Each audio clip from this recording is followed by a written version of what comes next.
Hi, my name is Saladin Patterson. I am the executive producer of King of the Hill, along with other shows such as Dave and The Last OG and ABC's The Wonder Years. And I am excited to be getting drunk with buds.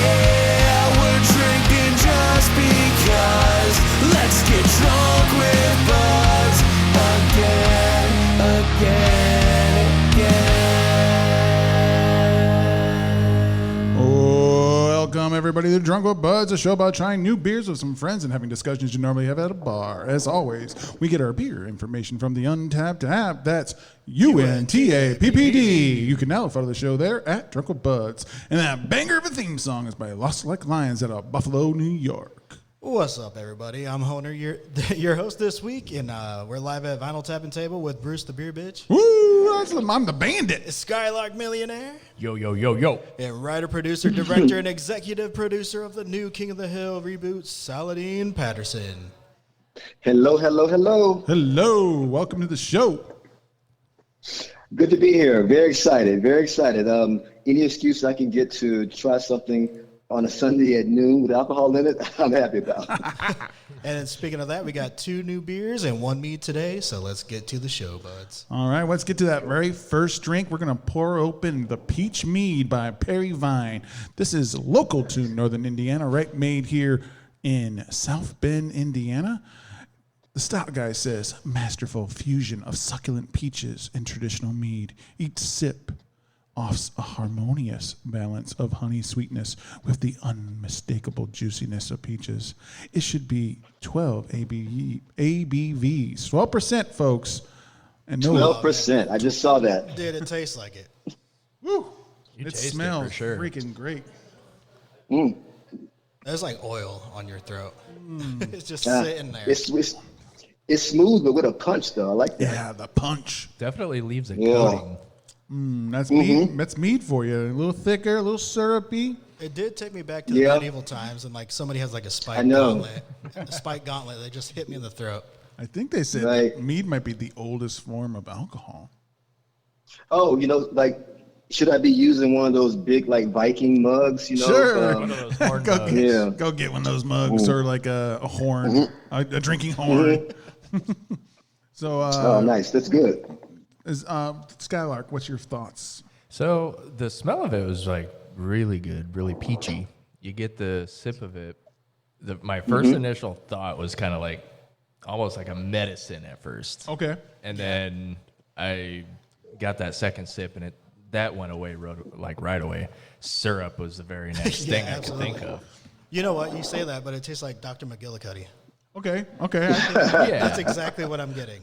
I get a little bit of that. I'm getting. I don't get the medicinable. It's very honey, and then it's got that juicy tartness that finishes at the end. I do see how, like, if it was a little thicker, I would pour this over some ice cream, or maybe even cook some drunken peaches. Nice, interesting.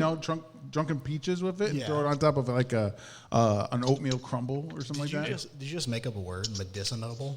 I think he did. All words have been made up. Yeah, I guess that's true. We're just making sounds. I think the South Bend Tribune would agree with that. I believe the term for that is called coining a word. So I just coined it. Nice. Well, Saladin's going to coin it. Exactly. I'm going to use it and take credit for it. Use an episode and take credit. Yeah, he's going to be like, every time that episode airs, you owe me a nickel. Medicinable. What are any... Yeah, nickel, you be making more than we make on streaming if it's a nickel, man. So, any final thoughts on this before we move into our first segment, Saladin? When I first like hit my tongue, I'll say palate just to try to use a fancy word. Like I tasted the fruit first, but it kind of was deceptive. Like it's going to be one of those fruity soft drinks, but it kind of has a kick that follows the fruit. That's really interesting. Almost like carbonation, but I know it's not really carbonation. But it was good. I like it. Perfect. All right, we're going to move into our first segment. That is Pub Talk.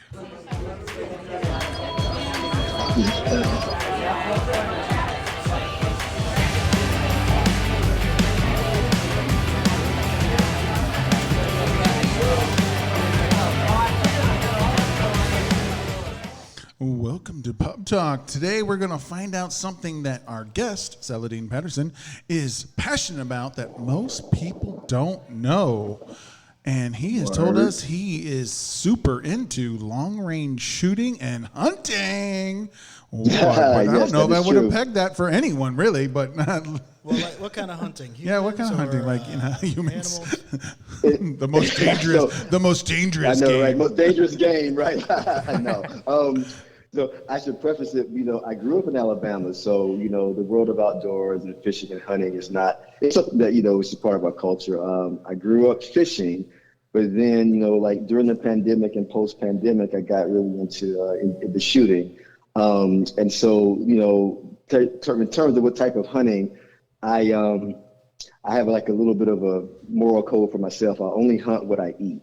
I don't really necessarily, I don't really like hunt for sport or to mount things, and again, I'm a novice compared to people who've been doing it all their lives. But so that means I hunt wild boar, because, that is something that I will eat. And then things like, upland birds, those are like the pheasants and the quail and chukar and things like that. What else? I'm trying to think of a hunting. I don't eat deer, so I don't hunt deer. I don't have a problem with hunting deer, though. I just don't eat it. And then out here in California, elk hunting is really, really big. Like they're one of the ranches that I hunt wild boar on. They have what they call their trophy elk hunts. And most people think of like Colorado or Wyoming and Montana when they think of elk, but California has huge ones. They charge $40,000 a person for their trophy elk hunts. Wow. But first of all, I'm too cheap to do that. But secondly, elk are such beautiful, majestic creatures. I'm not really sure I could make a sport out of that one. So, I stick to the wild boar. I would do turkey as well. I just haven't done it yet because I love eating turkey. Although the turkey that you shoot as wild game are nothing like the biologically engineered, little leaner. Yeah, exactly. Yeah, so they're not butterballs. So, but I would certainly, be okay cutting the turkey though. In these parts, there's a lot of wild turkey, deer hunting, and Skylark, you're more of our resident hunter here. He's going over all the different guns and stuff he has. Little hunter. So I personally don't hunt, but I do love shooting. Just at the sky. No, that's where his name comes from. Skylar. Depending on what you're shooting, you definitely have to be diligent about where you're shooting and what you're shooting. Exactly. There's the back 40. What caliber is? That's not too far away. They have a long range spot where I plan on taking my 5.56 there. Nice. So I've got a little arsenal going on. I've got a 9mm for a carry, a circuit judge that will go between a 410 bore shot and 45 long bolt. Okay. I've got for my main shotgun just your old fashioned fucking 12 gauge. Looks like you'd see in a Western movie. Yeah. I have a little K camper, as it's called. It's a little 20 gauge. Looking at it, you would swear it's all like sawed off on both ends because it's so short, but it's 100% legal. It's a single shot. It was used kind of for like protection when people would go camping. They'd stay on the stagecoach. What's that disease they got? And the Oregon Trail. Oh, dysentery. Dysentery, right. Drinking the wrong water. Yeah, I'm sure you were. Yeah, drinking something. Yeah, I've never shot anything, so I'm not like I don't know anything. Well, anytime you want to shoot, let me know. I got all of them. Yeah, You can, Sometimes I want to shoot you. You got your pick. What's your preference? What's your preferences on rifles and things, Saladin?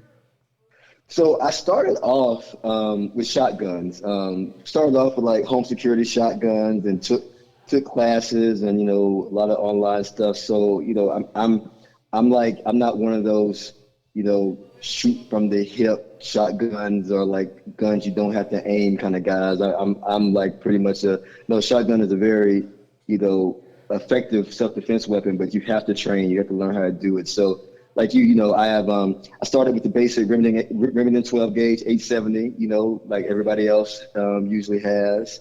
Then went over to I have a Mossberg 590 with a magazine actually. Then I have a semi-automatic Beretta 1309, which is most people's favorite gun. I think it's like the fastest single shotgun out there. I think you can shoot 6 rounds a second or something with it. Something crazy like that. Those things are so mean. Is that the zombie killer? Yeah. Those are the ones right. just. Yeah. Yeah. Like John Wick. Right. I prefer pump action for shotguns because they're just brute machines, and especially like if you're doing it for home defense, you want something that isn't too finicky. But the semi-autos are really nice. For hunting, I have a CZ over under 12 gauge for clays and bird hunting. What else? I should say I actually have a few Remington 870s. I have a couple of police models actually, which I do like because the police models are made a little sturdier. They're different factory lines. The components are a little stronger, and you can get them. Police departments will have their secondary sales, so you can get some of their used police models, but they're usually still better than like new ones you buy off the shelf that aren't police models. I have one of those is a slug gun, one of the 870s. Trying to think what else. I know I'm probably scaring you guys now. All these shotguns. No, man. You got my attention. Hey, we're in the Midwest here. I know, right? Seriously. My newest one that I really need to get back into getting more proficient with. I got a bullpup.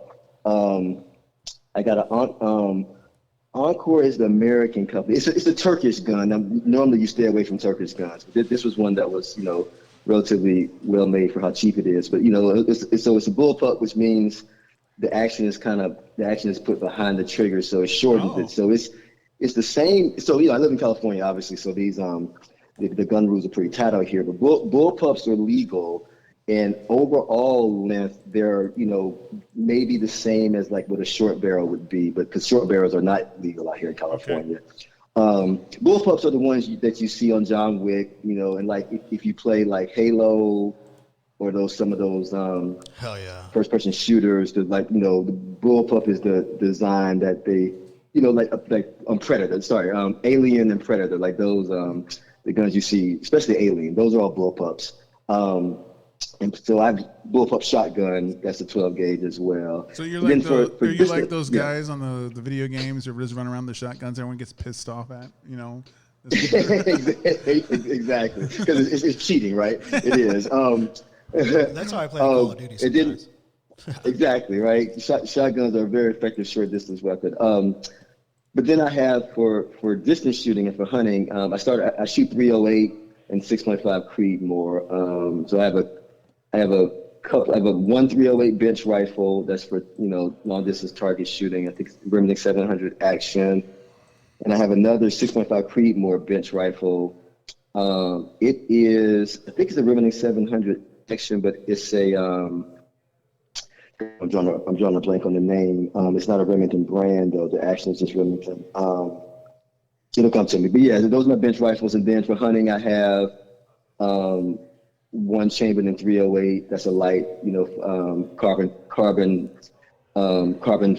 fiber graphite barrel. And then I have a 6.5. That's another carbon fiber graphite barrel to keep them really light. Those are fun guns. They're light but they kick like crazy. They have so real big. Man, you got Skylark, exactly. You got Skylark drooling over here. I'm sitting here like, man, I'm just picturing these, and it's like I got them all lined up on a table, and it's like, which one do I pick up first for target practice? He's like, I want to trade. Well, let's do a trade. Saladin's got to come up with like a freaking calendar for you, where he's like shirt on, just like posing with each gun each month. So, does your love of long range shooting and hunting translate to like watching it? Do you like go to events or maybe not the Special Olympics?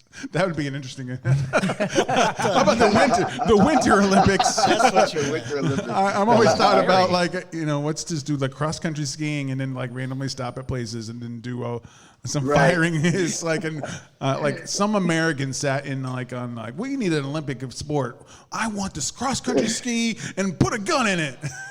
Exactly right.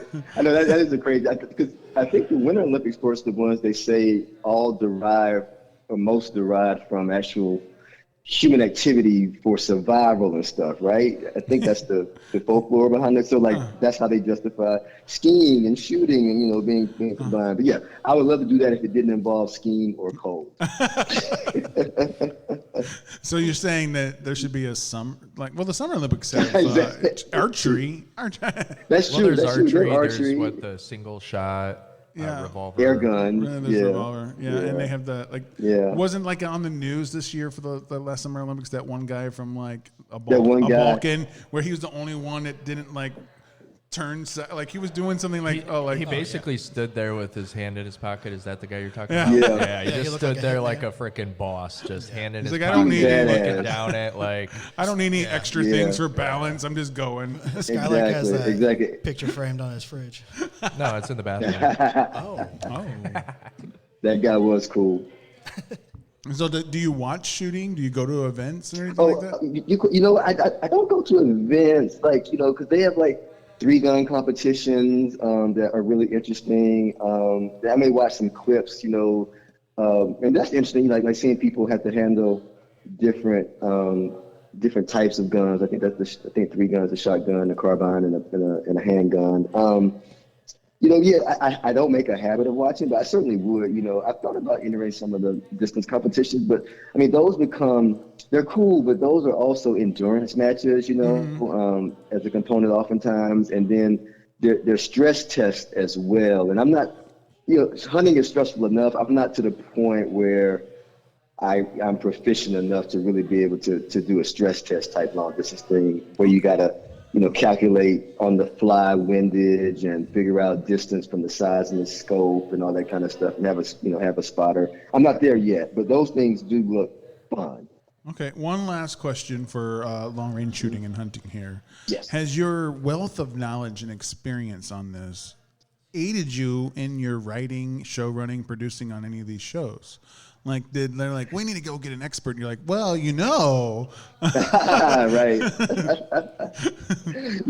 They, yes, at least once, fortuitous, I shouldn't be trying to say this word while I'm drinking, in a fortuitous fashion or fortuitously, Coin. King of the Hill, exactly right. King of the Hill is set, in Texas in the South where this is also a part of the culture. So we actually did an episode in this first season that came out this past August, where the guys do boar hunting. They actually form a boar eradication company to quote unquote theoretically help farmers eradicate the boars off their farmland because they're boar are such a nuisance animal. Yeah, they're wild. And, yeah. Exactly. They destroy so much, Yeah, exactly. They destroy so much. So boorish. It's funny. They are very boorish. Yes. They destroy so much land. So one of the places that I do boar hunting is in Georgia, south of Atlanta. I have some buddies from college and and a local friend in Georgia, and we do nighttime hunts. They're thermal scope nighttime hunts out in tiny town in Georgia where it's so dark you can't see your hand in front of your face. And the company we use is a company called Pig Problem. They are an eradication company. Basically, the farmers pay them to get rid of the pigs, and then they then in turn charge hunters to help get rid of the pigs. So they figure out a way to make money on both ends. But so yeah, the episode that we did was about our guys kind of trying to form a company like that. Nice. All right. Well, I think we could keep going on there, but we do have a couple other segments to go for. So thank you for letting the world know that you're into shooting and hunting. But we're gonna wrap this up on the first segment. Let's circle back to this Perry Vine peach mead. We're gonna give our final thoughts, and then we're gonna rank this thing. We're gonna do it out of 5, from 0 to 5 by quarters. Tell us what you like, dislike, the things that flavors you tasted and things like that, and then give it a rating from 0 to 5 by quarters, 5 being the best. Gotcha.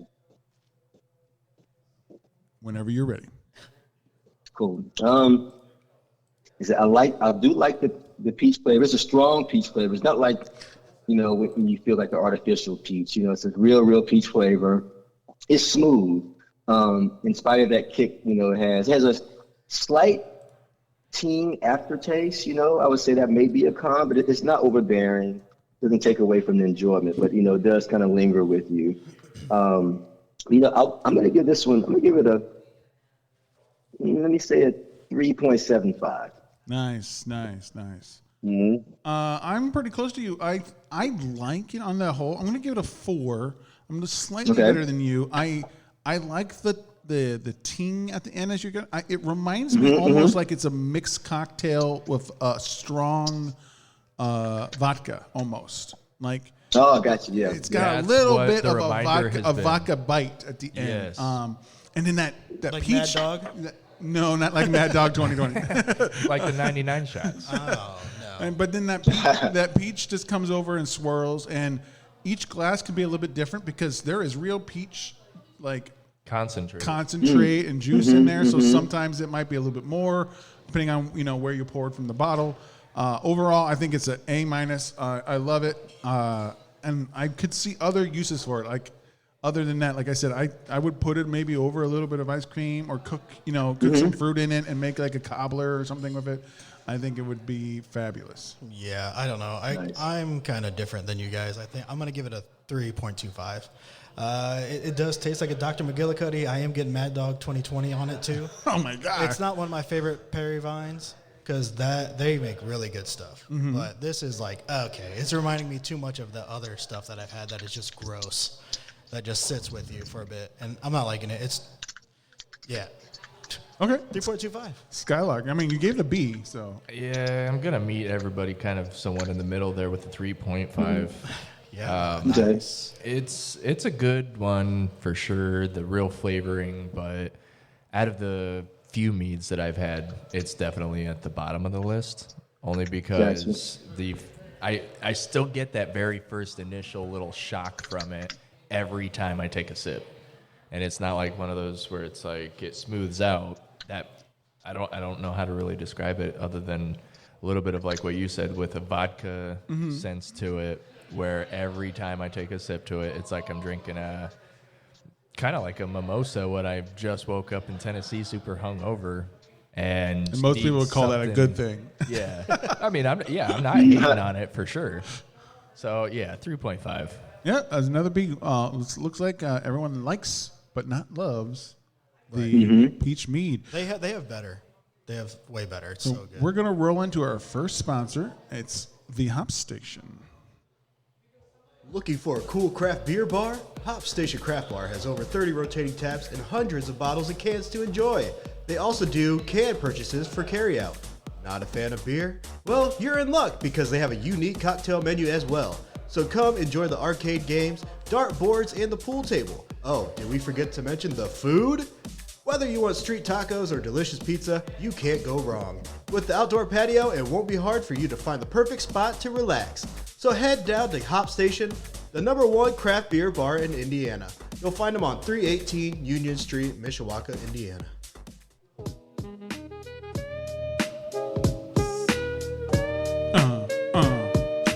Yeah.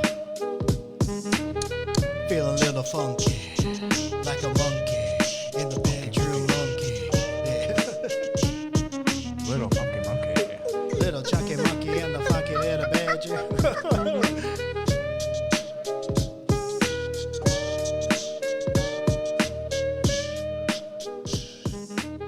MF Doom, Joey Badass, Boom Bap Type Beat, Low Trumpet on YouTube. Welcome back, welcome back. We're here with Saladin Patterson. You might know him from Psych. And King of the Hill. That's right. Psych. All right, we're going to move into the next brewski. What do we got here, my friend Hona? So I'm your friend Honer, and today I've got Winter Coat 2025 editions by Stormbreaker Brewing Winter Ale, 7.5% ABV, 35 IBU, 229 check-ins for a 3.85 out of 5. Ooh. And Stormbreaker Brewing is a microbrewery from Portland, Oregon. Style Guide Winter Ale 2025 version. Winters change, and so do the coats. This one offers the same great taste with the new features, including blueberry. It has the same great insulation of the chocolate malt and special bee. And as always, stuffed with Fuggle and Sterling hops, sweet orange peel, and 100% delicious honey malt lining. And malty, orange peel, blueberry, chocolate rich. And it was aged in some bourbon barrels. Boom. My true love. So it's going to suck. No siree, Bob. No. It does not suck. Are you guys serious? Oh, so good. The chocolate malt is perfect on the dancing on the tongue, like they're like Willy Wonka's little Oompa Loompas going chocolate, chocolate. Before they kill the children. Yeah, before they kill the children. I love this, man. The orange even you get little hints of that citrus Dude, too. you know what? It's not bad. I'm not getting much blueberry though. It's not the best. Yeah, I'm not getting any blueberry at all, but I get a little bit. Just because you guys are saying that, I get a little bit. It's just the citrus of the blueberry, you know. And yeah. Mm-hmm. If there's any getting blueberry, a it's lot at of the wood. very beginning. Getting a lot of wood. He's getting a lot of barrel. He's getting a lot of the wood. That wood. You can tell he's at 12%. It's a hard. He drank the whole bottle too. Wow. Right. We split it up. No, we're talking about him. Yeah. I know. We split it. He drank the whole thing. He's above us. Exactly. Skylark Yeah. We gotta catch up. understands. He understands All what we're yeah, saying. you Okay. guys are the ones behind here. Oh, we got another one. Crack it Oh, open. Bruce, what? Come on, man. You failed us. Just pass it We around. got another bottle if we need We to. go pass it around. So, Saladin, what are you tasting? What do you like and dislike so far? Your first thoughts on... So on the winter coat, I gotta admit this is where some of my being a novice with some of the different brews of beers is gonna come in, because I am not a big I'm not like a big malt kind of guy, so I'm like trying to keep an open mind, but it's strong. I'll say that. I'm tasting again. Well, let me start. I do taste the chocolate. I do taste a little bit of the citric. It says, foundation of dark fruit. Interesting. Yeah. It's it's an acquired taste. It's an acquired taste. I wonder if it's one of those. I gotta say. But I could finish. Like I attribute that more to me not really being used to a lot of malt. So the fact that I can finish it means it is something. It's saying something. Okay. All right. Exactly. It's saying something. Exactly. So yeah. So I'll give it that. We're beer lovers. We're beer lovers here, not experts. That's true. And we're tasting it for the very first time too. So Okay. And I think I'm not usually. What is it? That's not a style, is it? No, I don't know. A winter ale is a style. This is winter warmer. It could ale. be What the hell is even close that? to a porter, I would the hell's say. even It's that? close, Yeah. or like a dark lager, but Yeah. less robust. Like it's not as robust as most dark lagers I don't know are. if I go looking in a dictionary to find these words right now. Robust. Robust is not that big of a man. I mean, it's six I wonder words, though if letters. this is That's one like a where if you let $2 it word. oxidize a little bit and just kind of sit. Oh, get now some you're Oxidize. Now you whipped out the that dictionary. it's Science. hey, while I can still use these words, I'm good. Okay. Dang, okay, dude, chill out. This is how we find All right, out he has Skylar, cancer. what are you tasting?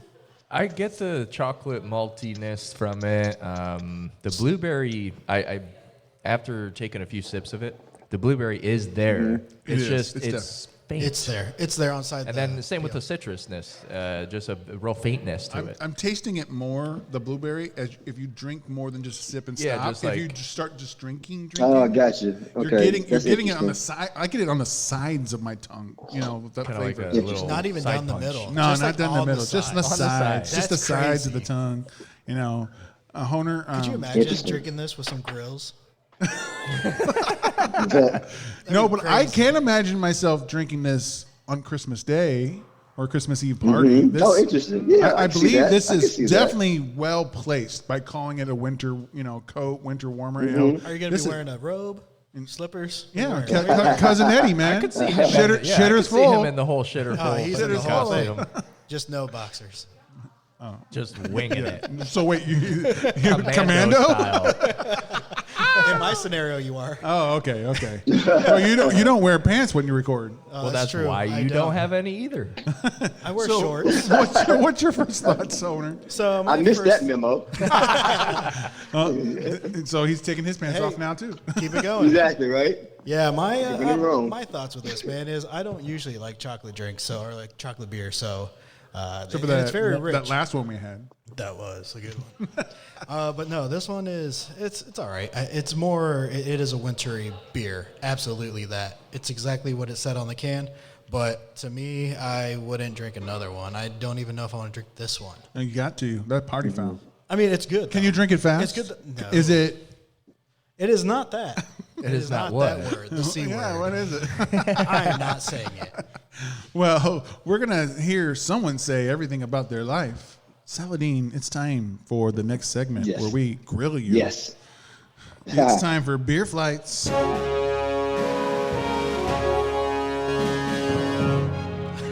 Who? What? When? Where? Why? And how? All right, so this is where a lot of our guests cry and they actually try to sue us. Uh-oh. So, are you ready for Okay. this? All right, I'm ready. I'm Remember, a big crier, You can't sue us though. All lawyers go to Skylar Singleton. He's not actually a part of this. He's our buffer. Yeah. All right, so first question, man. Gonna have to sit you down for this one. Who are you? Uh-oh, I think I may be losing you guys. Hold a second. Can you guys hear me? Yes, I can hear you. Can you hear us? Yeah, I hear you now, yeah. All right, Okay. so here's the question. Who are you? Who am I? Oh, wow. All right. Metaphysical. Gets real deep. I know, right? I know. Who am I? I am a boy from small town Alabama who is by nature an optimist and who is not very good at pretending or playing the game of who society says we're supposed to be. Nice. How's that? That's great. All right. Actually, I think, That's it was, one of the I think best it was good answers. enough. I love that. I think it was good. Oh, wow. It was decent. Oh, Yeah, just just decent. decent. Okay, all right. I'll take Make it decent. I'll better. take decent. Take two. So you've worked on so many shows as a writer, producer, and director. What's been your favorite project so far? Oh, it's interesting. And I know it's a little bit of a cheating answer, but I have a few favorites for different reasons, right? So the Wonder Years, I have to start there, is a favorite because, but thank you.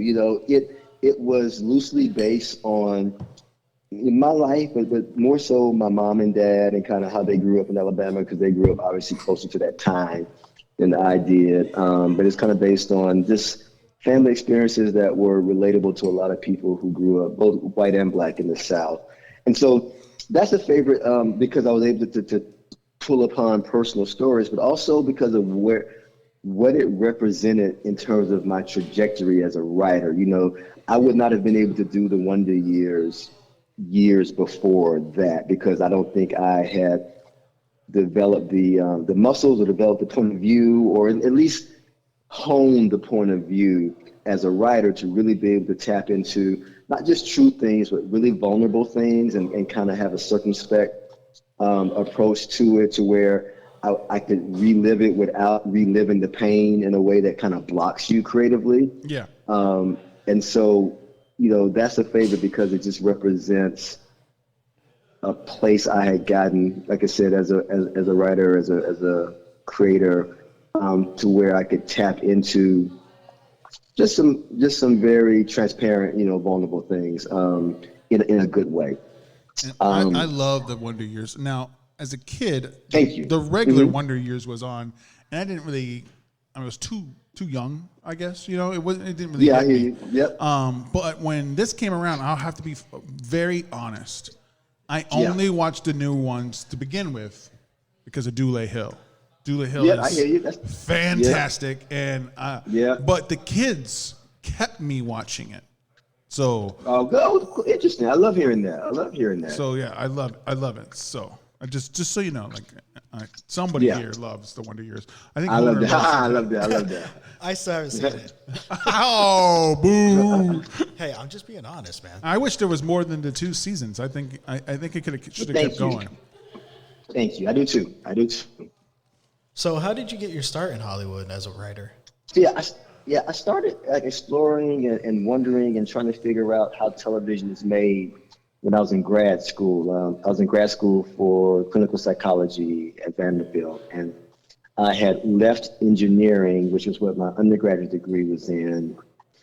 And that was a big deal for me. I always thought I was going to be an engineer and then realized I did not love it. So I was trying psychology and liked that a lot better, but that kind of freed me up to say, if God will let me do whatever it is I'm supposed to do, let me take the time to figure that out now, right? So I just kind of got interested in learning about different things, and television writing was something that just sparked an interest in. So I started writing spec scripts. That's to answer your question. Spec scripts are just scripts that it's like a demo tape if you were an artist or a rapper or something, right? Started writing spec scripts in grad school and entering contests and fellowships to try to get some sort of attention to myself. And I ended up entering the Disney Writing Fellowship. Disney has a fellowship program. At the time, it was to attract new writers from outside of LA, and I certainly qualified as that. And that I was blessed enough to win one of those 5 fellowship spots for the TV side, and that took me to LA, and that kind of opened up all the doors for me. Nice. So speaking of TV, what was it like when you worked on Psych? Now, Dule Hill and James Roday just constantly cracking you up all the time? No, I'm not going to give him that much power.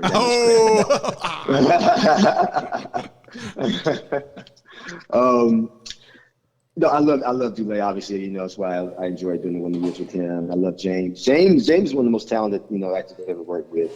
He has an amazing memory, amazing ability to kind of, grasp the material and elevate it.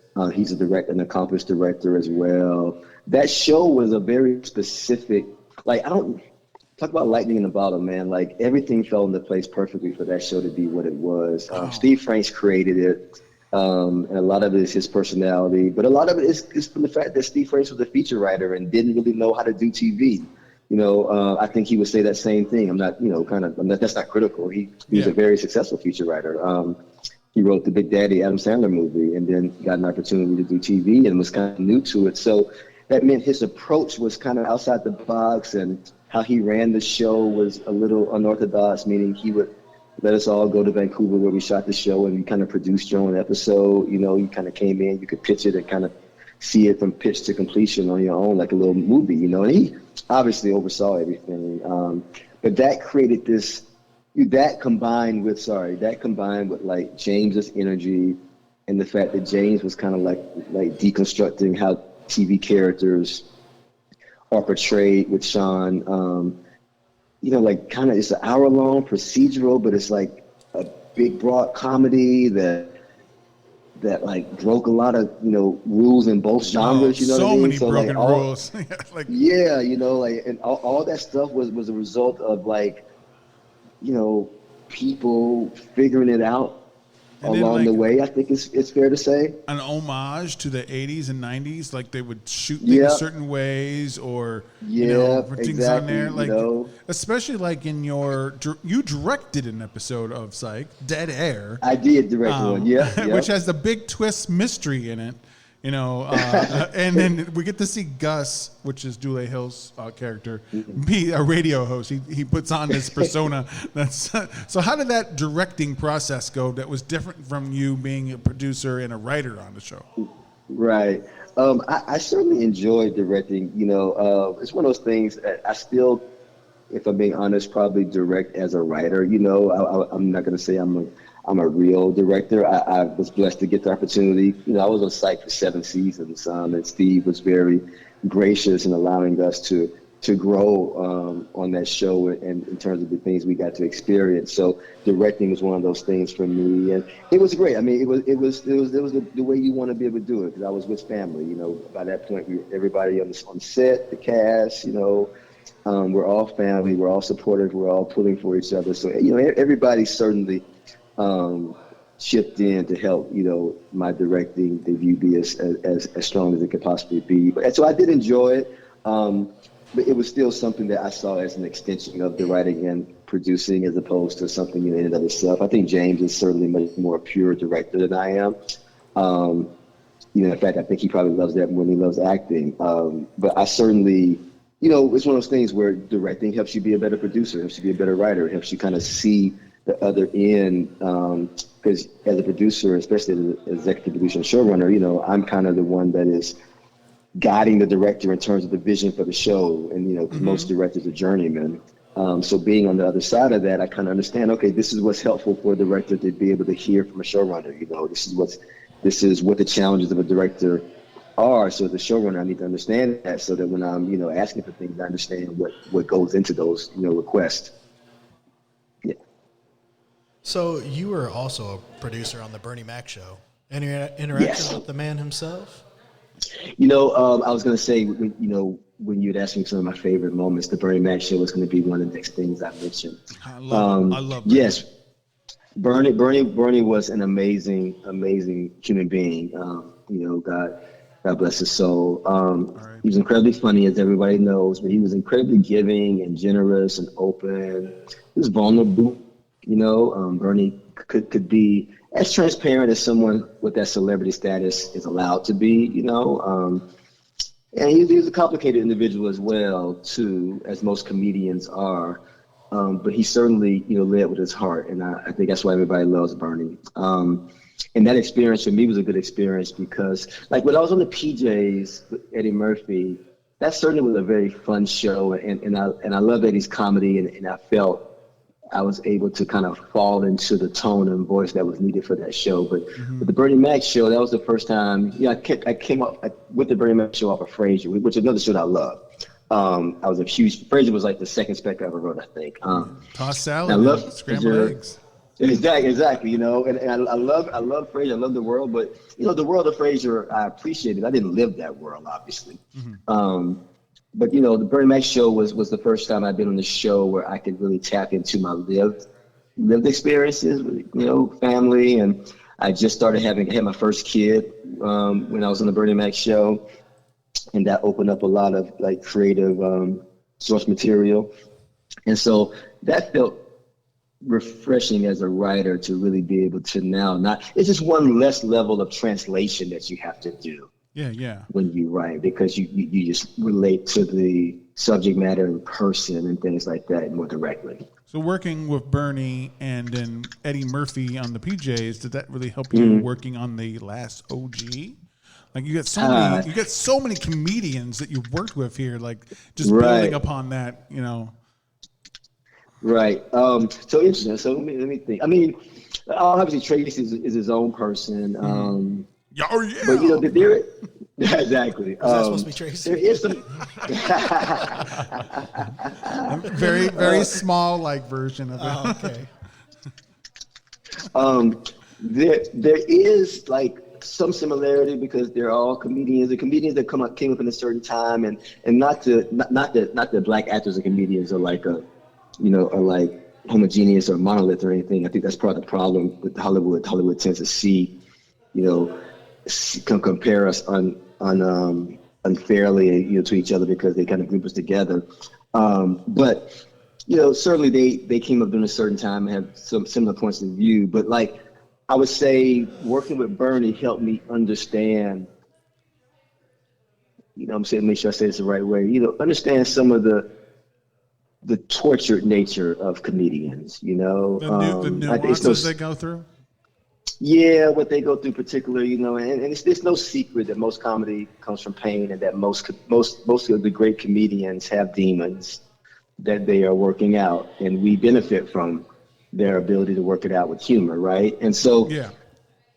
that is certainly something that Bernie was so open and honest in sharing some things that kind of helped me understand just how, hard it is to be in the position they're in when they reach a certain level. So I certainly tried to apply that when I was working with Tracy. But again, like I said, Tracy is his own person, and so there was a learning curve there as well. But Tracy also is one of the most sweet and generous people I've had an opportunity to work with. It would be nothing for Tracy to hear that somebody was in need and give them thousands of dollars just to help them out. That's like second nature to him. I don't even think he even thinks about that. And that's a very, very good quality in a human being. Yeah. All right, and we all know this is the one that we've been waiting for. You recently just signed a deal with Disney's 20th TV and animation, bringing us King of the Hill for more seasons. So more episodes sooner then?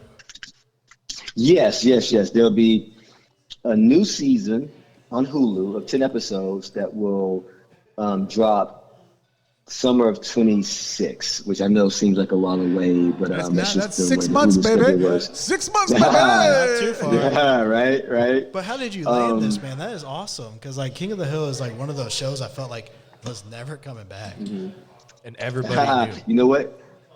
Exactly. It's something that so Greg Daniels and Mike Judge, who created the original, who are amazing, people and creators and some of the most talented, TV individuals of our generation, had been talking about bringing it back for years, to be honest, because the fan base never went away, and there was always like rumblings in the fan base of the fact that the show would still fit present day, right? But it was just a matter of when. And so, I just think God lined things up. When I was doing the second season of The Wonder Years, and as you said, we only did 2 seasons, and when it looked like the writing was on the wall. I mean, look, The Wonder Years was an amazing experience, and critically it was very well received, but it struggled to find an audience that a network like ABC needs to support a show. And so when the writing was kind of on the wall that we were, possibly not coming back, I had to start thinking about what to do next. And there were already rumors of upcoming strike that we had, and I think that was 2023 when we went on strike. So I was trying to figure out what was next, and I was doing some development with 20th Animation, and we had a meeting, and they kind of let it slip, secretly, hey, it looks like we may actually finally be ready to bring King of the Hill back. Greg and Mike have a take. 20th has signed off on it. Hulu would want it. They're looking for a showrunner, and they were telling me because Greg Daniels is someone I worked with before, and knew both professionally and socially, and it was like, well, Greg asked about you, but we thought you were too busy, and so I kind of let him know that because of the Wonder Years, I may be free sooner than they think, and so I met with Greg and Mike, and the first time meeting Mike, I think Mike appreciated, the Alabama of it all, the hunting of it all, the kind of, not just the fact that I'm from the South and live it, but I think he heard the respect that I have for the culture and the people, because, I still identify with that. And that's something very important to Mike and Greg. King of the Hill never made fun of its main characters and people like that. It satirized the extremes and satirized the characters as well. I mean, clearly, deal with the satire, so is Hank, but it never was mean-spirited, right? There's a way to satirize things without being mean-spirited, especially if the goal is to help an audience find commonality and not differences. And I think it's important for Mike to see someone who also shared that concern. And the fact that I had just come off the Wonder Years, which was also me going into a beloved property and trying to reinvent it, and while trying to make it relevant, still holding on to what was true to the core. I think he was hoping to find someone who could do that same thing with this new version of King of the Hill. So, again, I think things were ordained, in a providential way, that where it was the right person, right time, right situation. Was there any pushback from fans or anything about when it was announced that the reboot was happening? Did you feel feel any of that? Did you personally feel any of that? Yes, very, very much so, man. Because it's such a beloved property, right? And understandably so, even if it was unfairly so. But the fans were concerned that in the current both political climate and social climate, that bringing it back meant trying to make King of the Hill quote unquote woke. And I hate using the term woke because that term was usurped by the political right to mean something that it wasn't initially intended to mean. Right. But that was people's concern, right? That we were going to change the characters that they love, that we were going to soften their points of view and things like that. And it's weird because, like I said before, there've been this online presence, people wanting King of the Hill to come back for a very long time. But at the same time, people, and I talked about this in the interviews leading up to the premiere, it's interesting how people tended over time to project their own political and social views on the King of the Hill. King of the Hill was never an overtly political show. It certainly had a lot of social commentary.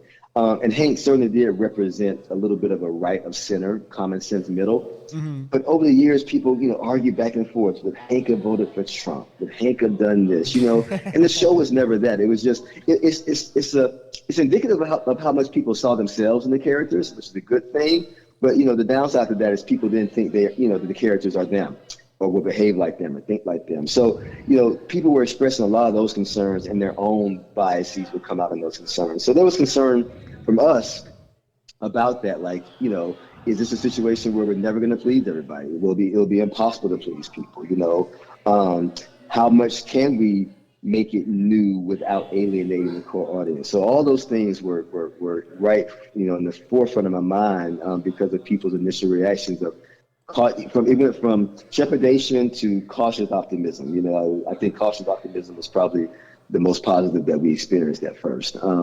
But then we took that in, we obviously took that to heart and took that into me, Mike, and Greg wrote the quote unquote new pilot together, and we took all that into consideration when we wanted to figure out how to update the show. And Greg and Mike came up with the genius idea of aging up the characters, which is something you don't really see in animation often or at all.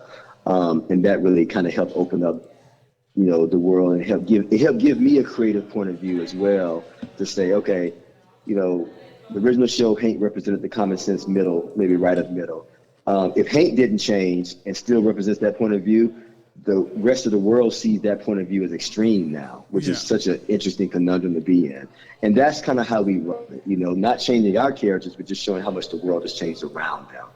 And so that seems to be a sweet spot. And so I just couldn't have been happier with the overwhelmingly positive, both critical and fan response when they finally got to see what we had done. Yeah, I was going to say, you did a really good job on keeping the heart of the show. Thank you. That's been my favorite thing about it. I loved it. When I was watching it, I was like, dude, this still feels like it. And even just the heartfelt moments. I actually like the reboot better than the original. I was never a huge fan of the original. I thought it was fine.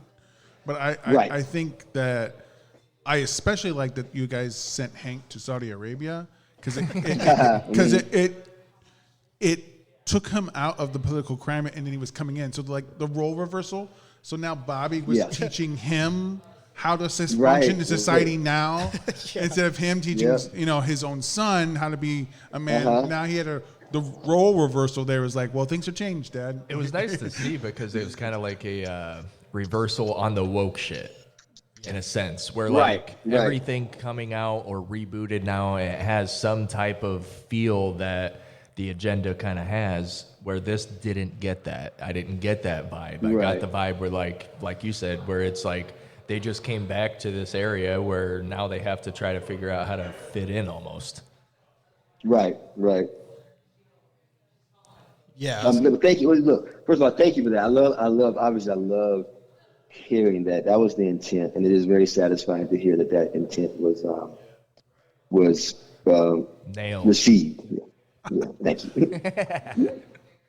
All right, so I think that's all we got for you. We're gonna rate these beers now. All right, cool. It's time to rank the Bourbon Barrel Aged Winter Coat Winter Warmer Ale 2025. Tell us your final thoughts and score it from 0 to 5 by quarters. So because I am unfamiliar with, a lot of having tasted a lot of malts or beers like this, I'm gonna have to give it like a little bit of a floor, like of a 2, right? Because I don't want to unfairly judge something because I'm unfamiliar with it. So knowing, 2 is my minimum. I'm gonna give it I'll give it a 3. Okay. Still B. Is there any things that you liked or disliked about the drink? Yeah. So, I mean, when I read that it was going to be chocolatey, at first I was like, oh, that's going to be weird. But, the chocolate flavor and chocolate undertone is actually something that I do like about it, It's strong for my particular taste. I tend to appreciate more like the Mexican beers because they're a little lighter or whatever. But at the same time, I actually can recognize, with the exception of the blueberry, the fact that I can actually recognize the flavors that they say are in there, I do think speaks to, how well it's made. Nice. Skylark? I'm going to put it for what it is, being a winter beer and being on the darker side, the description on it. I did really enjoy it, but I didn't get all of what they were describing. Like, it took kind of searching to get that blueberry and citrus orange peel kind of taste from it. Mm-hmm. But the chocolatiness, the caramel, that did kind of pop. It's going to be a definite solid 4 for me. All right. Honer? Definite solid 4, huh? I could have another for sure. I can only have 1, so I'm going to go a 3 with this one. It Whoa, was good. I mean, yeah, I'd rather more flavor than. So you would rather have the last beer over this one? Well, the last one was a mead, so not a beer. That's fair. That's right. Yeah, I would do that one. I fucked up 10 times over. Every episode. I know. So yeah, I'm going to give it a 3. I mean, it wasn't the greatest, but it was.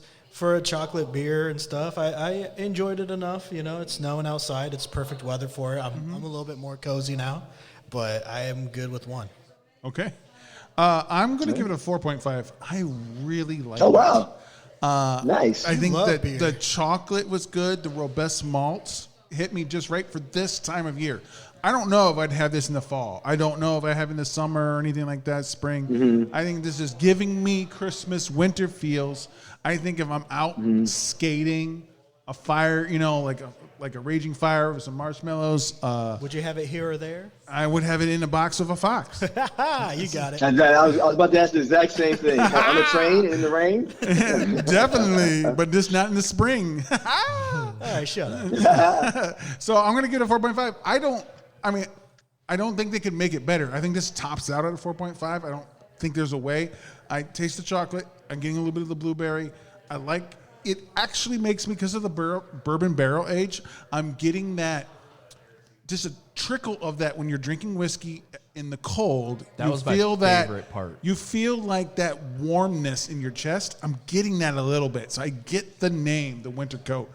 And so I had to amplify the score. I think everything-wise, it probably would have been a 4. Right. But because it's doing that to the name, it's giving you that winter warmer, that coat kind of thing is just doubling into that thing. I had to give it those extra props. So 4.5, I would have that only from Thanksgiving to New Year's. Got you. Nice. All right, we're going to move into our next sponsor, and then we're going to go into the next segment. Here we go. Do you want to find a hidden gem in the Midwest craft beer scene? If so, your search is over. The Niles Brewing Company is a nano brewery that produces some of the finest craft beer in the Midwest, with several award-winning brews and more to come, thanks to the expertise of master brewer Brandon Townsley. Be sure to check Facebook and Instagram for updates on upcoming events. On Sundays, you can enjoy a delectable brunch collaborated with Jim's Smokin' Cafe from noon to 2 p.m., accompanied by mimosa and Bloody Mary flight specials all day long. The brewery is located in Niles, Michigan, which features a social district downtown where patrons can enjoy their drinks outside on the sidewalk of Niles. For those seeking exceptional food, outstanding beers, and events that offer great company and entertainment, Niles Brewing Company is located at 206 East Main Street, Niles, Michigan, 49120. It is the ideal destination. Oh, yeah. Watching King of the Hill, it's a thrill. Now I'm smiling and I just can't stop. Now I'm smiling, everybody wanna know why. And I said, look up on my television now. I'm watching King of the Hill, and Bobby Hill is thrilling. Then I'm loving this shit, man. I feel like Krillin when he died. That's my purse. Happy type beat, smile. Happy trumpet, good vibes, pop rap trap beat, whatever on YouTube. I Lit Kids Beats. Welcome back. Welcome back. To Drunk with Buds with Bruce. And Saladin. And Skylar. Honer, too, guys. And Thank you. Sean. And Sean. Hey, Sean's here. Boo, Sean. Owner of boo. Vinyl Tapping Table. Everybody's booing Sean. Boo. Fuck that guy. Everybody in Hey, here said, Sean. boo, Sean, boo. So let's crack open our next beer. It's the Beer Nerds from Mortalis Brewing. Oh, my God, I love Mortalis. And we give the style guide here. Mortalis Brewing Beer Nerds, sour, smoothie, pastry, 6% ABV. 4,200 people have checked this in for an average score of 4.35 out of 5. Mortalis is a microbrewery out of Avon, New York. The style guide says, fruited smoothie sour, a delightful concoction that seamlessly blends the best candy and fruit in the beverage. Imagine the fusion of flavors as Concord grape, strawberry, lemon, cherry puree come together, creating a harmonious balance of sweetness and tartness. To add the extra touch of whimsy, this delectable beverage also has the playful addition of candied nerds. As the saying goes, a little nonsense now and then is relished by the wisest. It should taste like grape, cherry, strawberry, lemony, and sour. What's everyone tasting? Can I tell you guys something? This is amazing. So good. I'm just being extremely honest with you. This is so good. Ooh. It is like lip smacking good. Whoa, we're gonna pour. We're gonna pour on the. I was hoping that was a beer. He's in the bathroom.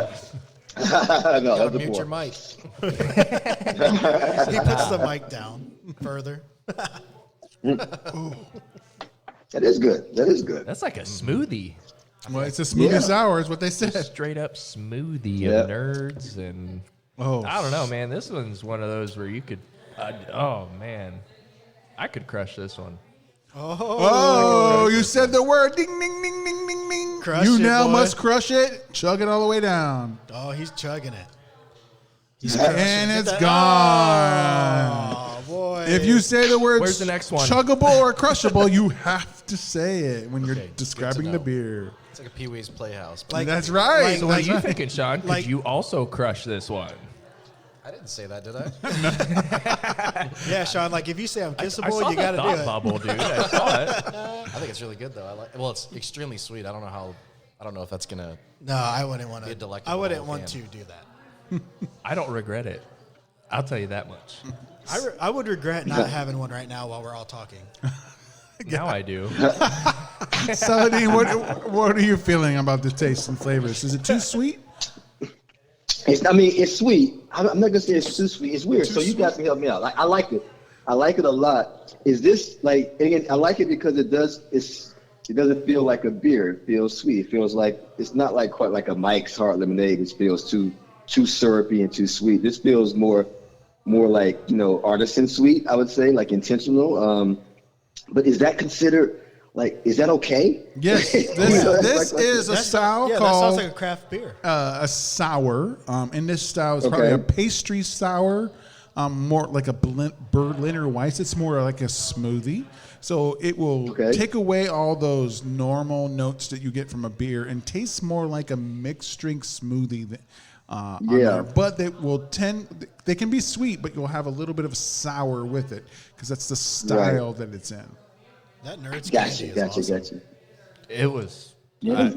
Oh, my goodness. I think couldn't- syrupy is a good word for it because I think that's what I was. It's another one where you can pour it texture over is- ice cream and be like, Yeah.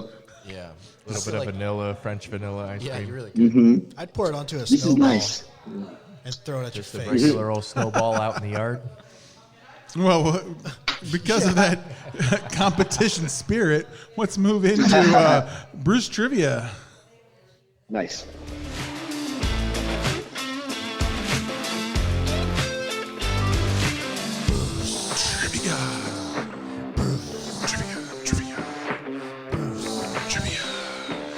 If you're not wrong, you must be right. If you ain't right, you're wrong. It's time for Bruce Trivia. That's damn right. Trivia. Oh, welcome to Bruce Trivia. Today we're going to be playing Holiday Super Password. Our teams are Skylark Millionaire versus the Dumbass Owner as a team. And then we got Saladin, Patterson, and Sean, the Vinyl Tab, showing up late, man. I'd rather be a dumbass than whatever he just called you. The late man. Hey. The late man. So you guys are going to be playing as a team. I'm going to need you guys to have your phones. I'm going to be giving you guys the password, and then you will try to get your partner to say the password with a one-word clue. For example, if the password was mead, you might say honey to try to get them to say mead. If they don't, if they say bees, then the next team has a chance to add a word to that until one of the teams gets it right. Are you going to tell us the category, or are we just going to randomly say I already honey, said it's so this is me? holiday password. Okay. So all of the passwords going to be holiday themed. Okay. And will you text it to us? I will be texting it. First, I'm going to be texting Sean and Skylark. Oh, cool. I don't have to hide it from you then. You better hide it. Hide it. I'll guess it. You're going to have it, so you don't need to guess it. You guys are crazy.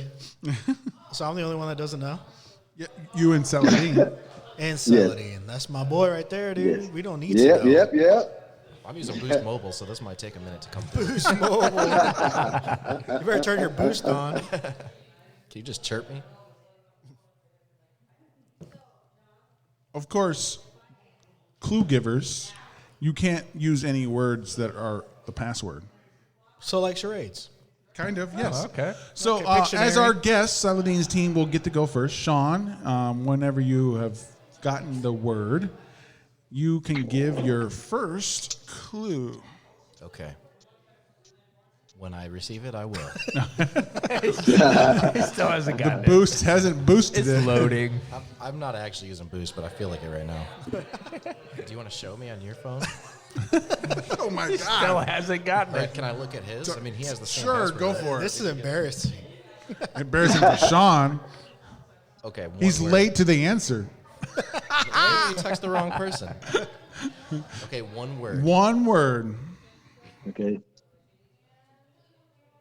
3 letters. Ooh, so. Or yeesh. Or, yeah. Wait. Okay. All right, here we go. Sorry, I'm ready. Are you ready? Oh, Okay. definitely. Yep. I'm ready. Ring. Telephone.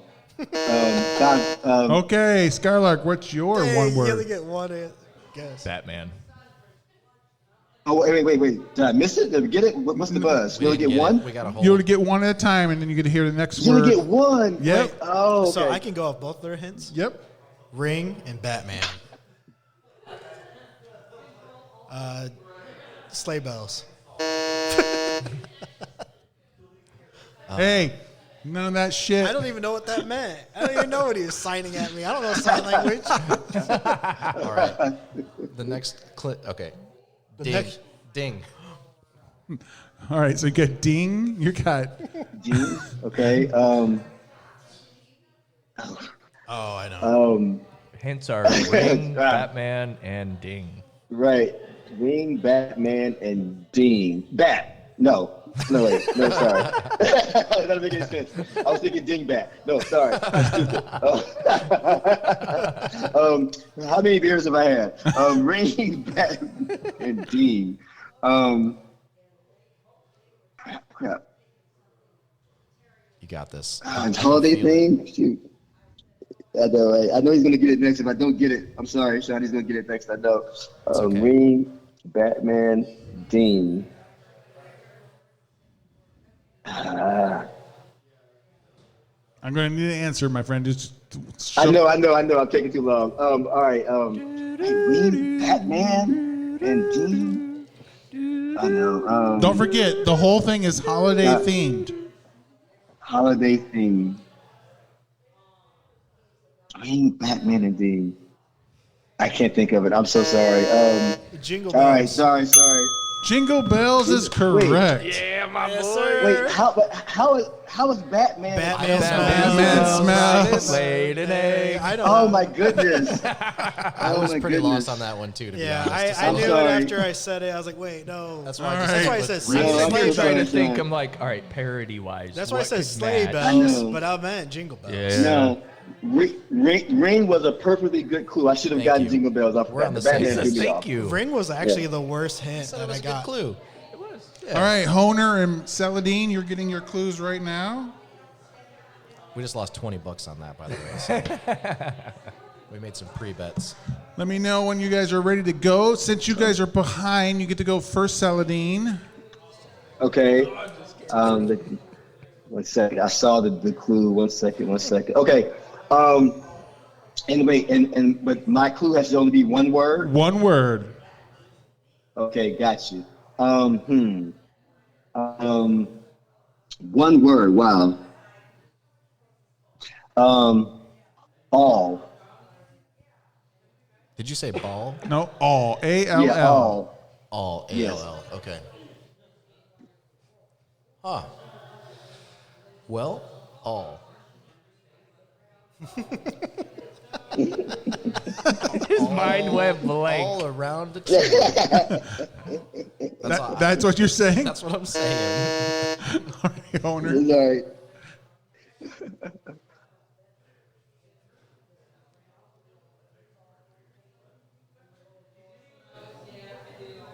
Come on, bro.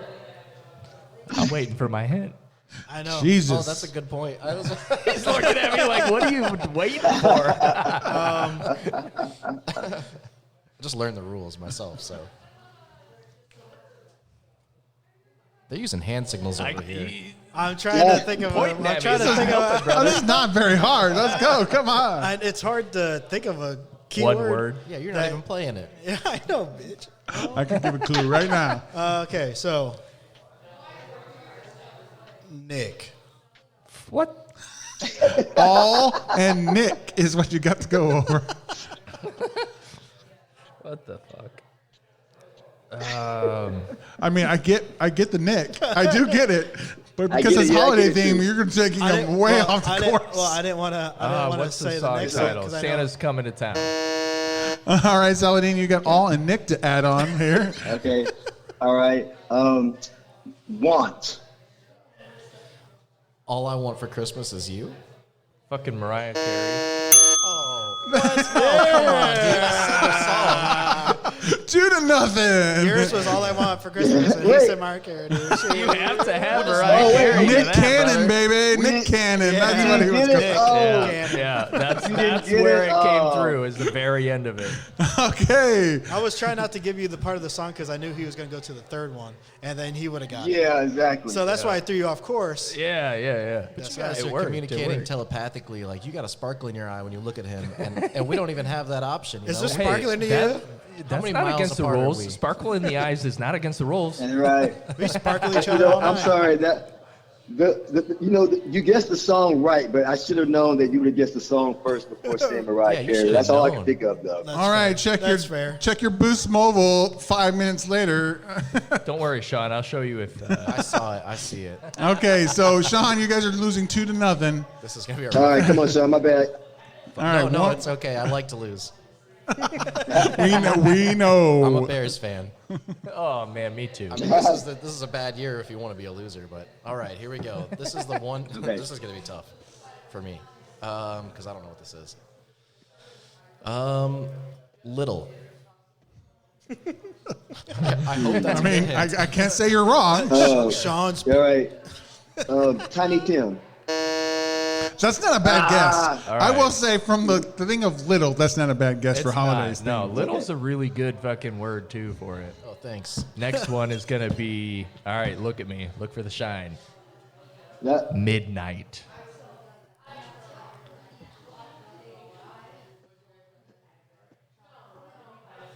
That's just so you know, the dead air fill here. That's a good clue. That's a good clue. You said midnight, Midnight. and he said Little. little midnight. Little and midnight. Wait, isn't "and" an extra word to get through in there? No, not in this case because he's saying it's two different words. I'm speaking with commas. I'm looking at comma. I'm looking at these finger pointings though, just to make sure that we're. Midnight. I saw Mommy kissing Santa Claus. All right, Sean. Menacing. Okay. Menacing, midnight, and little. You know this, brother. All right, menacing, midnight, and little. And midnight. Menacing, Don't forget holiday Midnight. themed. Holiday themed. theme. Yeah. Menacing. Oh, Gremlins. That is correct. All right, way to get on the board. They can't All right, have there we food go. past there we go. midnight. After midnight, Bro, there we go. if my That's wife what it was here, she would have She would have got that bingo Gremlins right is there. everything. I just sit there. We're on the same wavelength now. And I don't really know what Gremlins are, but I think they're somewhat. I think when forgot they take Gremlins a, was Christmas They're the movie, cute buddy. little- I think It's when a they take Christmas a movie, shower, exactly. I they get forgot it was a angry. Christmas movie. Yeah. It is a movie. Oh yeah. I know. Like I've heard about Did you just them a little ask bit. me? So. if You've it's a never movie? seen the Gremlins. No, I didn't know if the movie was the Gremlins or if it was part of a movie or. He's like 20 years old. You didn't I'm answer my 34. question here, Shawnee. You did not answer it. Have you seen Gremlins? Do you? He just said I don't know what it is. Yeah, he Read has the not seen room, it. How could you not? Or Gremlins 2. So what was his freaking guesses then? If he didn't Little? even know what it was. I said Little and Menacing. I think he's thinking D&D. I think he was just going off Gremlins from Like Dungeons and goblins Dragons. and, I honestly never would have got it. I saw the second one. I knew. Hey, doesn't matter. Saladin got it. Ooh, 2 to Saladin, 1. ooh. All right, Honer and All Saladin. right, I just all right. texted your next one. Saladin, you guys are still Okay. losing, so you get to go first. I know. This is a tough one. Okay. All right. Okay. Let me think.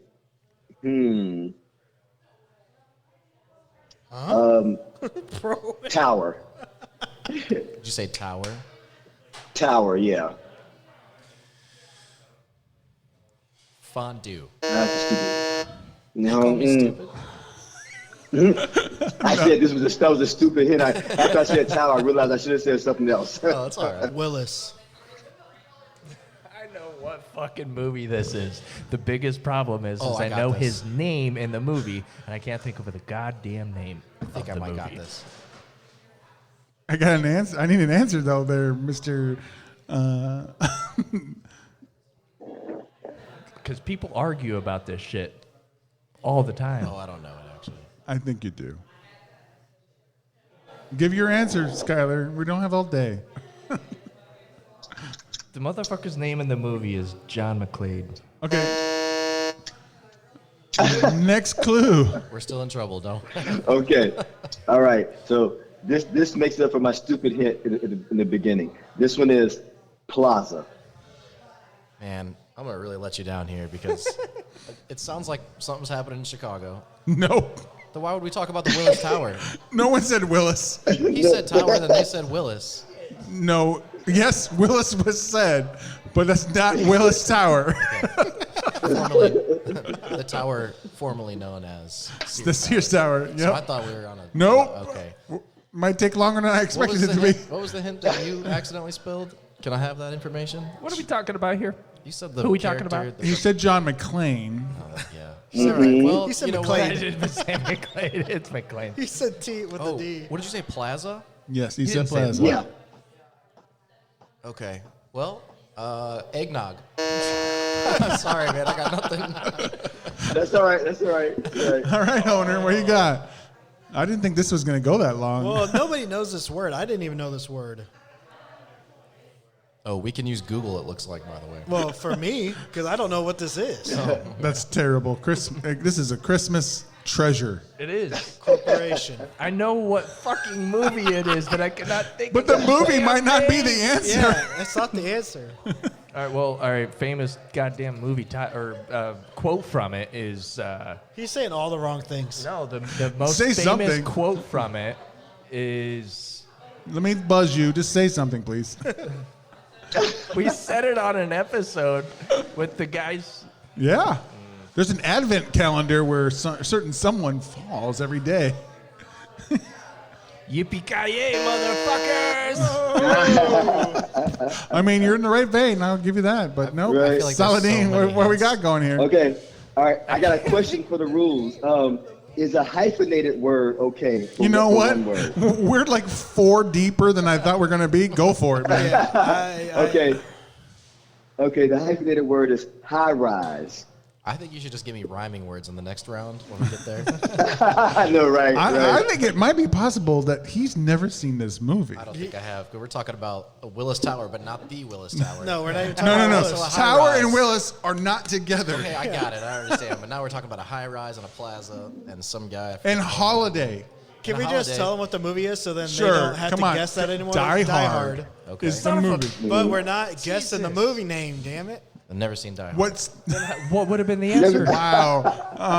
I might just I'll This keep is going. the Okay. guesses. Christmas no. wreath. We'll just stop. Tower. We'll invalidate. High rise. Die We're- Hard was the movie. I said, Okay, I said okay. the most We're talking famous about the line tower. from the movie. All right, Nakatomi Tower. I'm invalidating this one. It's Nakatomi Tower.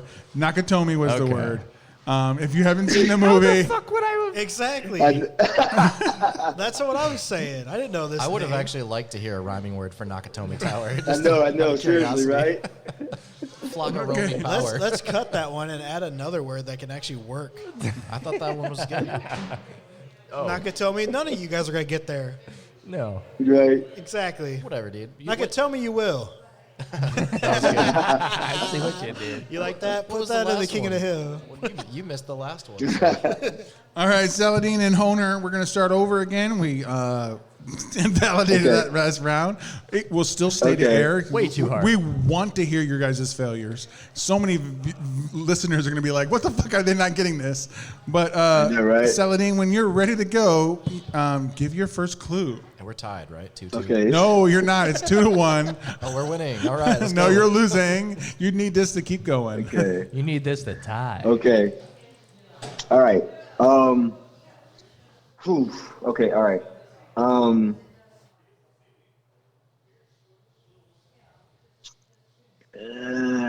I know. I know, right? Oh, okay. Quaid. Man. Wait, did you say Quaid or Quain?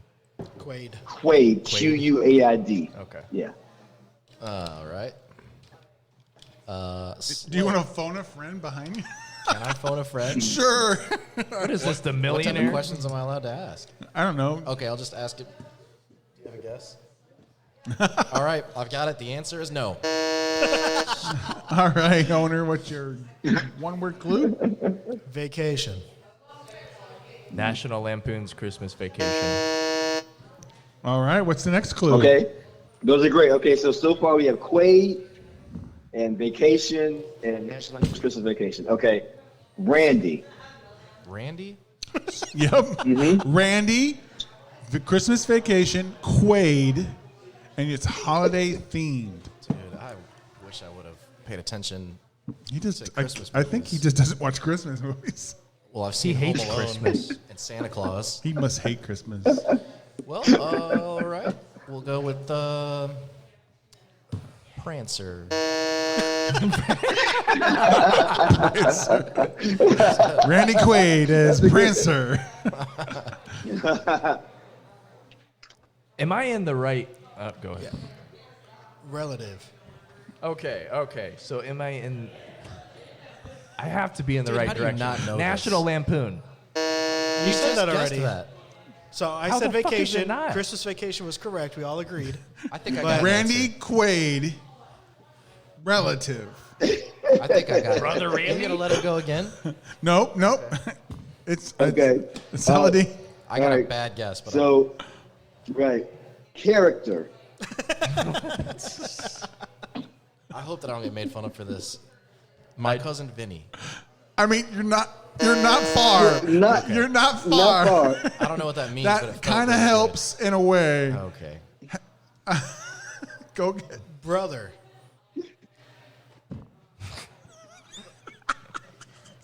What the fuck? The most inept. They did, I know. We said it earlier too. Come on, dude. Don't give me a hard time. You said Prancer. You said the same thing twice. That is fair.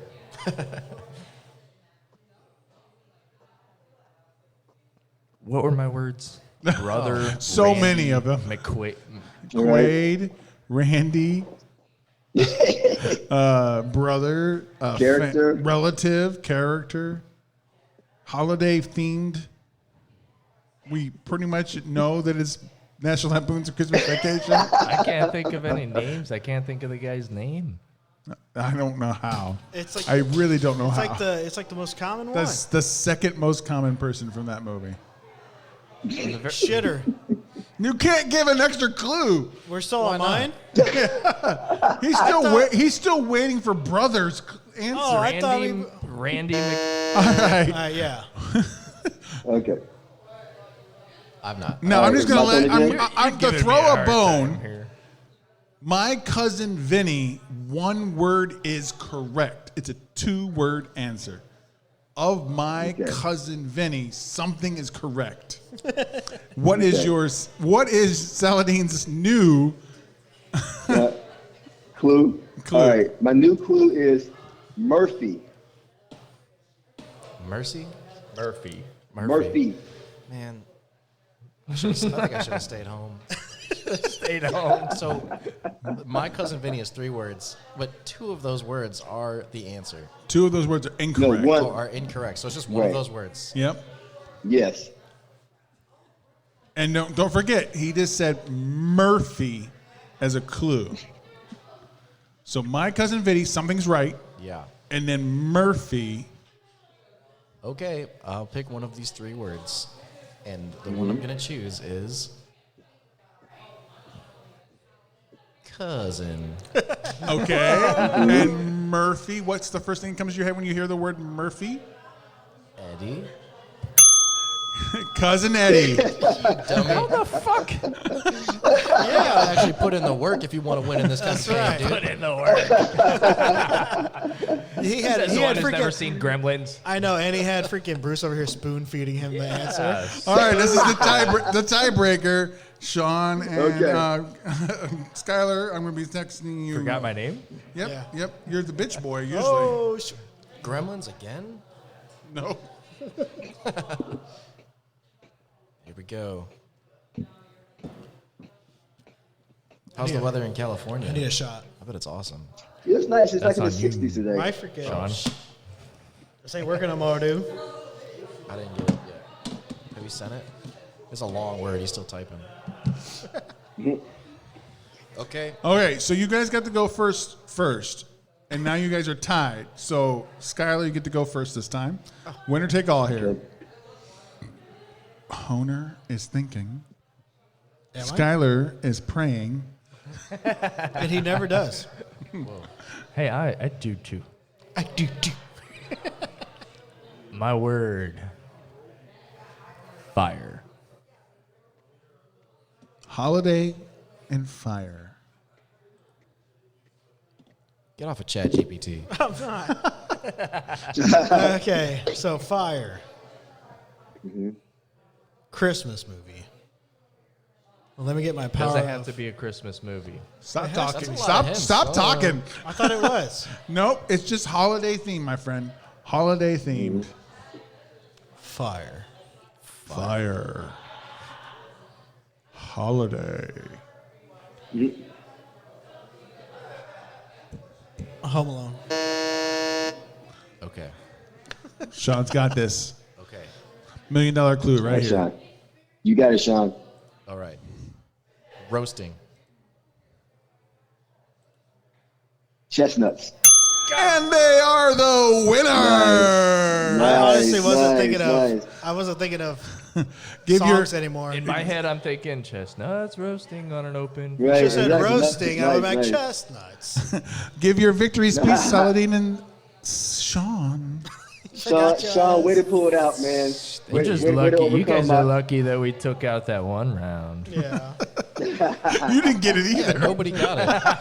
And, I heard fire. I was gonna say heat miser, That's what I thought at first, but I'm glad you said roasting. The Heat Miser. Oh, I don't know what that is. It's from a claymation, old animated like. Sounds like something Christmas. he would know that I wouldn't. But luckily, you said roasting that took him right out of Exactly, which is great. I would have said it too if my partner said roasting. So do you guys have any trash He talk said you want to fire. give? Trash talk? I mean, you guys won. They lost. Oh, Yeah, but we eat by. Sean came through in the end, man. After I missed Jingle Bells, which she got to go back to school for. He pointed out exactly what you messed up. hey. Wait, who missed Jingle Bells? I did. I should have gotten. Oh, yeah, I should have that's gotten okay. that immediately. Hey, you're the best partner anybody could have asked for. I'm happy that You're supposed to talk crap about us, not Yeah. Well, I know, but stroke each we're other off connecting over over here. here. You guys have sensed it, but we're connecting over here. Yeah, they're okay? connected. All right. This is the That's first. what came through and led them to victory. Also, guys, hey, good try. Okay, bud. I can see you thinking over there. All right, I'm over gonna there, write a Yelp Jingle review. Bells. Ooh. Well, let's write a Yelp review about this Beer Nerds beer.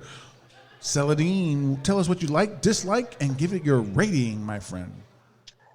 This one, like I said, it's very smooth. I love the fruit flavor.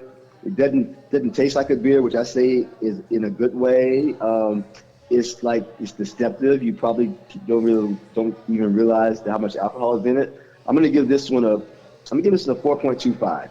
Nice. Sean, what about you? Well, tell us what you liked and disliked, and give us a rating. 0 from 5 by quarters.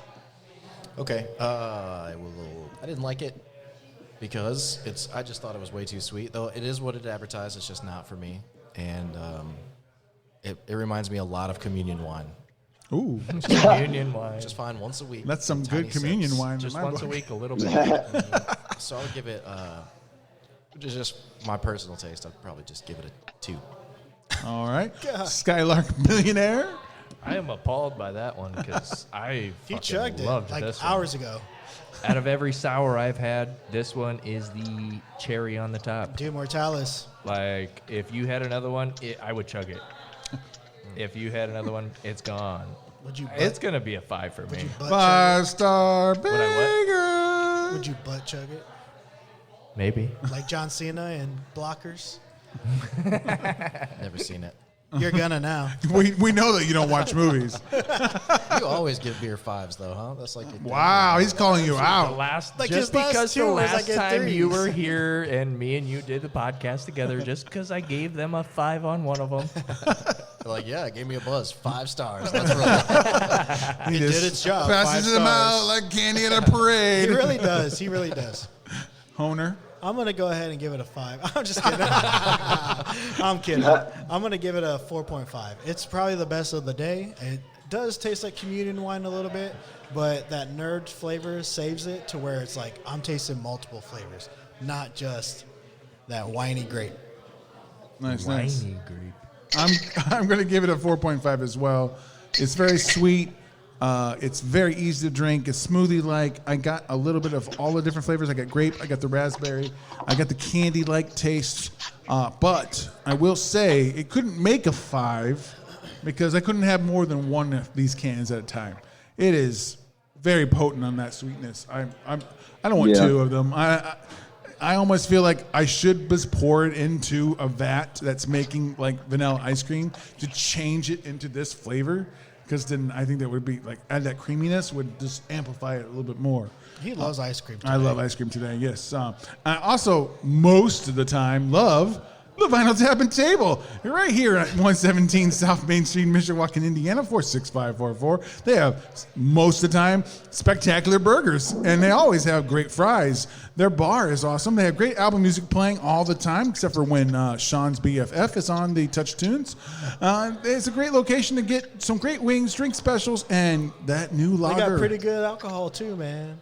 I had a shot today. Solid. We're going for another shot, aren't we? That's Hey, right. did Skyler say it's a 5? Yeah, Skyler says it's a 5. They come here. So check them out. Drop a needle on the album music and start a tab at the Vinyl Tap and Table. All right, everybody. It's time to sign the can. You are our guest, Saladin. One of those 3 things, the bottle, the 2 cans, is our guest book. I need you to send it back with your autograph and goes on our guest book wall.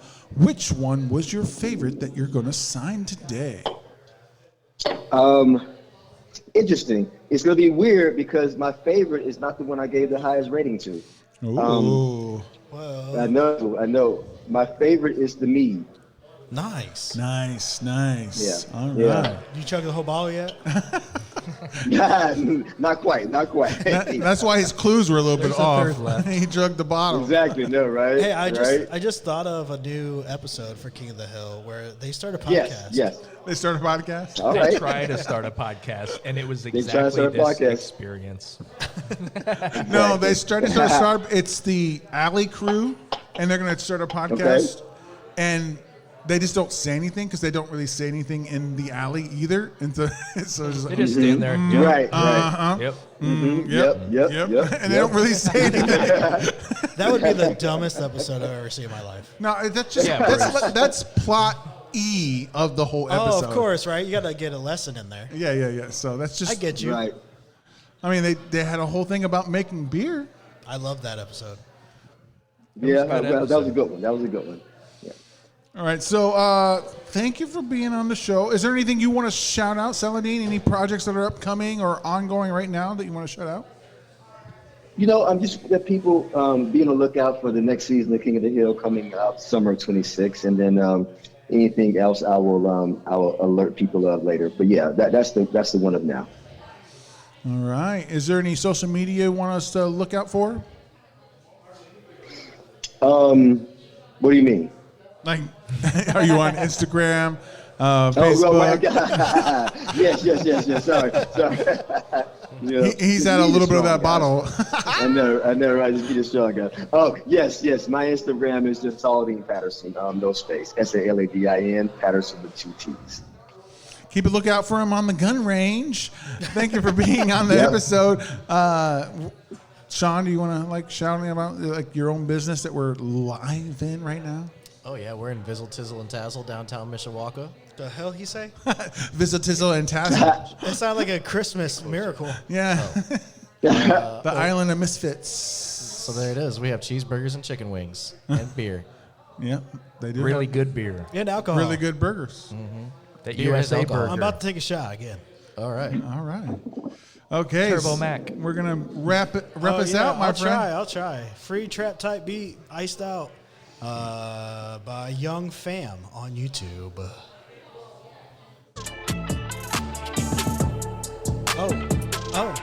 Oh, man, I don't know if I can go with it. Flow. Hey, it's Christmas time and we slaying all around. Got them hoes all around, bouncing now, and I'm up now. I'm on the show now. What you doing? I don't care. I'm doing it now, and it's Christmas time.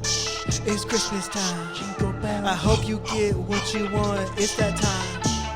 If you don't, you been naughty, you gon' get some coal, and I don't give a fuck if you get that, yeah, chestnuts, bitch. Chestnuts, bitch.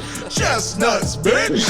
Chestnuts, bitch. Chestnuts roasting on your forehead. Now I'm eating them up like I was the Walking Dead. Chestnuts on your face.